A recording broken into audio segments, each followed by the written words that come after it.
бөйрөк ооруйт, ичи ооруйт, хамма. Жаамбай Абдирасул 48 жашында гана үй бүлө курду. Буга чейинки өмүрүн калың чогултууга жумшаган. Чоң үй бүлөнүн ээси болууну кыялданганы менен тагдырына баш ийип отурат. Учурда анын аялы катуу сууктун кесепетинен ооруп жатат. Аялым мана ушул сууктан ооруп атат. Аялым сууктан касалман болуп, Түркияга алып бардым. Суук жер болбой, ысык жер болсо жашап жүрөт. О жерде суукта өлгүдөй бул. Жашай алгыдай эмес, оорукчан деп шундай деди. Памир кыргыздарында орто кылымдагыдай социалдык теңсиздик орун алган. Мисалга, мал жансыз кембагалдар өмүрүнүн аягына чейин бойдок өтөт.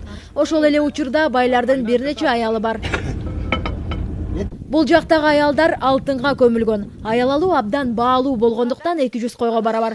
Буга байланыштуу эркектердин 60%-нын башы бош. Дээрлик көпчүлүгү аял эмне экенинин кабары жок. Алардын бири 35 жаштагы Кубатбек Али Акбар өмүрүндө кыз колун кармап көрбөгөнүн айтат. Байлар биркенен эптеп үйлөнүп жатат, биздер үйлөнө албай анан машындай калабыз. Ошонун себебинен бизде ысык жерге барсак, аял алсак, тухумубуз өссө деген максатыбыз бар. 25 жаштамын. Аялым жок. Аялым да табылбайт. Бая бирок малы болсо аял табылат. Мал жок, аял табылбайт. Аял алуу жагынан байлар камсанабай эле койсо болот. Мисалга, памирликтердин ханы 3 аялга ээлик кылса, Али Акбардын бир эле аялы бар. Ал дагы аталаш карындашы. 15 жашымда үйлөнгөнмүн.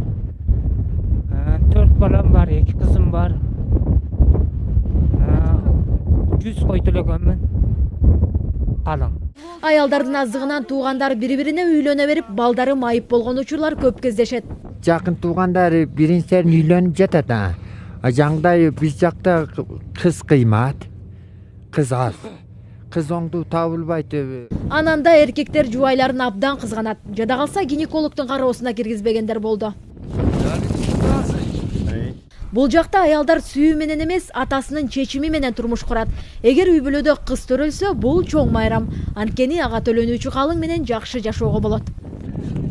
Альбина Сулайманова, Сайкал Султанкулова, Медер Жанбейишев, Коомдук биринчи канал.